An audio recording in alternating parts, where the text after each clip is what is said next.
a quick little video here. Today's action, the NASDAQ at the open, right? Message goes straight to for Emma, but anyone else who sees it. Price goes up straight away here. This is going to be quick, right?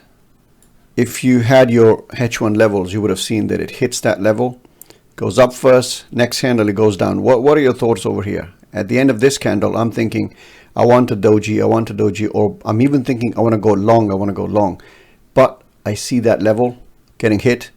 Next moment when price comes here, my bullishness is gone. So I marked it 1.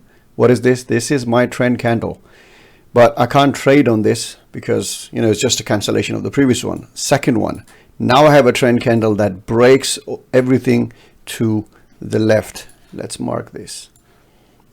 See, these levels, I've already seen them pre-market and on the hourly chart. Comes down, I could not resist. I just went short with stop loss up there. And then, so suppose I didn't go short, and ideally I shouldn't be going short.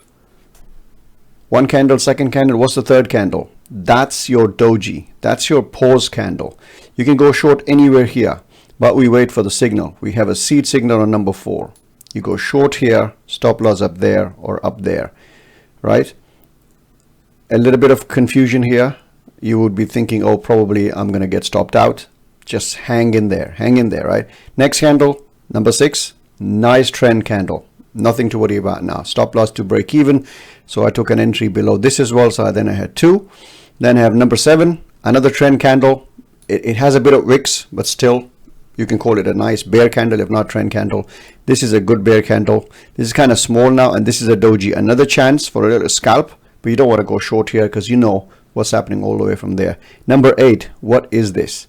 This is now your bullish candle, but it's still not a trend candle, so could go wrong. Price can go down further. Doji, kind of telling you maybe price wants to go further down, but you want to wait to see this break. But number 9, trend candle breaks the high, right? This breaks that high and then it goes up. That's it. You don't want to think about shorts anymore. But what would happen is that you'd see this signal, and the next thing you do is able to put your pending order below this. You don't want to do that. Why? Because number 9 has now canceled everything. You don't want 9 before your signal. You want number 1 and 2 before your signal. You get that?